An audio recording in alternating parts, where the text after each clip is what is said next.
What's your story? What does accessibility mean to you?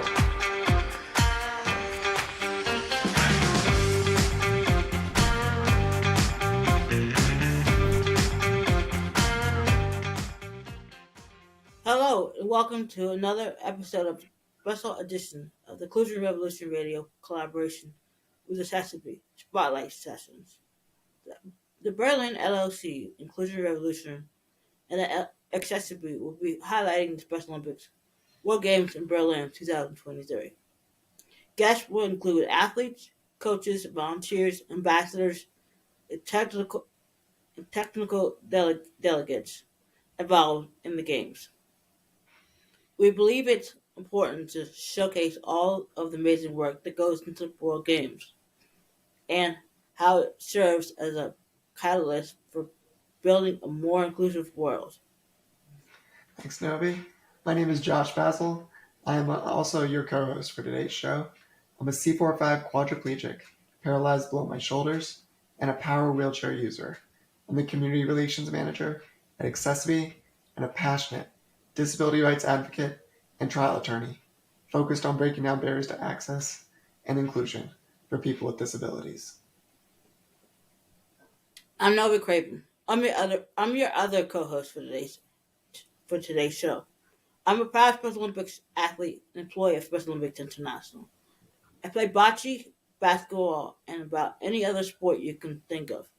I love Special Olympics and the work our organization does to to promote friendship, respect, and, of course, inclusion. Today, we will be talking with Sarah Jane Borchert, Manager, Translation for Easy Language for the Special Olympics World Games. Because the World Games bring so many people together, cultures, and languages, translation is incredibly important for all participants to access every part of the games. We can't wait to learn more about the work that goes into translation and how the World Games will be the most inclusive event on Earth. Thank you so much for joining us today, Sarah, and welcome to the Inclusion Revolution podcast. Thank you very much for having me. It's such an honor and such a pleasure to be on your podcast.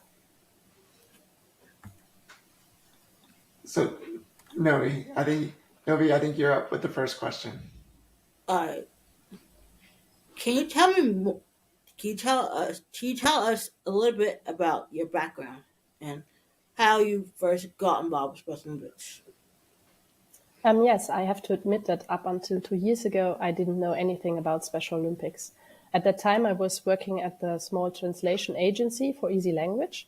And one day, while I was traveling home from work, I found the job posting of the LOC on the internet. And I did some research, and I was immediately amazed by the work of Special Olympics. And I knew I want to be part of that. Of course, the job offer expired on the same day I found it. So my plan was to put my son to sleep and then send off the application in time. But as it happens sometimes with young children, he didn't want to sleep that day. But in the end, I managed to send my application in time, and now I'm here. So my background is I'm a translator for Easy Language, but I'm also a translator for Italian as well. Awesome. Can you tell us what is Easy Language translation and what drew you to this subject, and give us an overview of how it works? Yeah, well, Easy Language is a scientifically based, simplified language variant of a certain standard language. And this sentence, of course, was not in Easy Language. So in Easy Language, we have different rules. For example, we have short sentences. That is, we have approximately 8 to 10 words per sentence. In Easy Language, we use easy words. And this rule is not an easy one. I often ask myself, is that an easy word? Is that not an easy word? And then I've got different possibilities. For example, I can look it up at the dictionary to see if I find an indication on the word itself. And I can also ask my reviewers, for example. In Easy Language, we use pictograms and icons where possible because they help to understand the text. And we avoid foreign words. Sometimes if this is not possible, then we explain the words, we explain the pronunciation, and we explain the meaning. But this depends on the context. For example, I do not explain Special Olympics related terms to our athletes, but I explain them to the audience that approaches Special Olympics for the very first time. And we also avoid metaphors and idioms because the ambiguity sometimes is difficult to understand.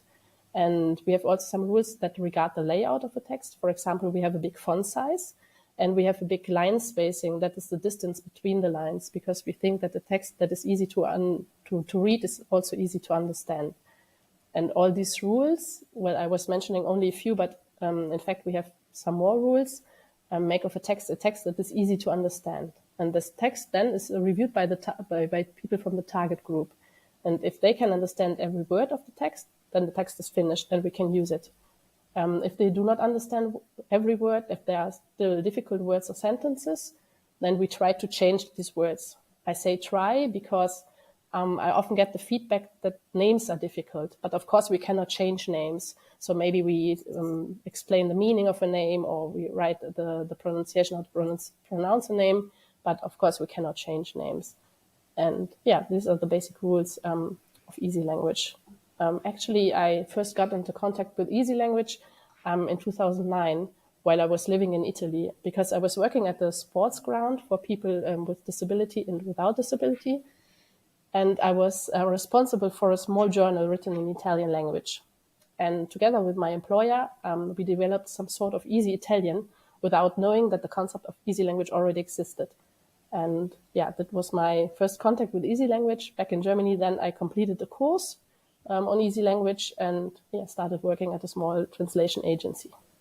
Thank you for sharing that, Sarah.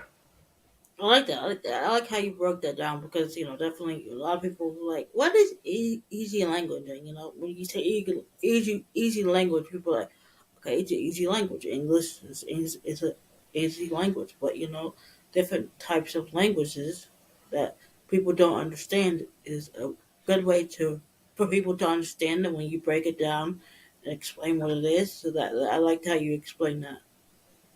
Thank you very much. I often get the feedback from my clients that they did some changes on the text on their own because they say, yeah, in the end, it's German. It's just an easy version of German. And I'm like, no, we have certain rules and there are reasons why we have these rules. And yeah, but like you said, easy language is so important because it helps people to participate, to take their own decisions. And yeah, so important. Why is easy language so important? And how will it be used during the World Games? Well, easy language is so important because everybody is able to understand easy language. And in this way, easy language helps people to participate, to take own decisions. Easy language also gives access to information because, if I have some rights, but I'm not informed about my rights, how can I fight for them? So easy language for me, is the basis of inclusion and accessibility, for example. And during the World Games, we will have easy language nearly all fields. So we will have the signage in easy language, for example. We will have information on allergens and on the bins in easy language.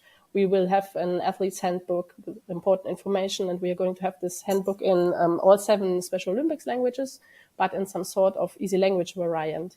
And we're going to have the app in easy German and easy English. We're going to have parts of the website in easy language. So we will have easy language in various fields. Thank you, Sarah. And one of the most amazing things about the World Games is the continued impact it has on the country for years after the event concludes. How do you make easy language a sustainable kind of lasting part of German culture once the World Games are over? Well, you have to know that with reference to easy language in Germany, already a few things are going on. But for me, this is not enough because I want every museum, every sports club, every office, every authority to provide information in easy language because it is so important. And with the World Games, we also have the possibility to raise awareness for easy language because, like I said before, we will have easy language in all kinds of sectors and fields. So we have the possibility to raise awareness for easy language also in those countries where the concept of easy language does not exist or is not well known. So for me, this is a great part of sustainability. Thank you for that. If someone would like to pursue easy language as a career, what steps would you recommend them take? Well, for me, this depends on a little bit on the country you're living in, because, like I said, in Germany, already a few things are going on. We have got a lot of courses, we have got a lot of workshops. There's a great offer for easy language. So this, for me, would also always be the first step. So to, take part in a workshop to learn the basics. But the most important thing is to have the contact with the target group, because you're not able to decide whether a word or a term or a sentence is easy if you do not have the contact with the target group you're writing or you're translating for. So for me, this is the most important thing. So try to get into contact with the target group, and that's the most important thing. It's awesome. And how can companies in the business world easily adopt easy language to make their websites, their resources, and products more accessible? Have you seen any improvements over time in language accessibility? Well, like we said before, easy language is good because everybody's able to understand easy language. And I notice in Germany that a lot of companies have recognized or are recognizing this advantage of easy language, because I get a lot of requests from companies that want to translate their website or a flyer into easy language. And I think this is a good development. And I notice also an improvement that has come over time. So I would suggest to talk with a translation agency, for example, that is responsible and has a lot of experience in the field of easy language, because we have some particularities in easy language. Like we said before, we have a big font size, for example. We have also something that needs to be taken into consideration when it comes to websites. So I would suggest, the companies to talk with a translator or a translation office. But like I said before, there are many advantages, because I'm sure you will get fewer complaints, for example, because the language is much more clearer, and we have so many examples and explanations in easy language. And that's also one of the feedbacks I get from my clients that are companies. Thank you, Sarah. What are you looking forward to the most about the World Games? I think the atmosphere and, of course, the joy of the athletes. But also, I'm also looking forward to see whether everything that we are planning right now, whether we are able to realize that, and whether everything works like we are planning it to work. And I'm also, looking forward to the exchange, to discuss with people from all over the world the concept of easy language, because we will have, the basis for discussion, because the science will be in easy language. So easy language is everywhere. But also to talk with people from all over the world about the concept of inclusion. I'm so curious to hear, the opinions from people from all over the world. In a few words, could you answer the question, what does accessibility inclusion mean to you? Well, for me, this accessibility inclusion mean that we all have equal rights, that everybody has the access to information, to sports offers, to work, and so on. So, like I said before, easy language for me is the starting point, because it enables people to understand what is going on. And yeah, for me, it means that we all have the same rights.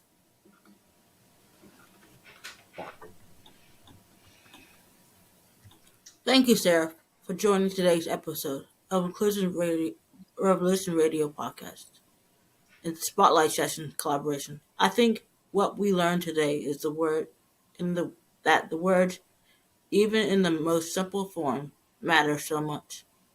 It was fantastic learning more about easy language, how it can be used to bring people together from around the world.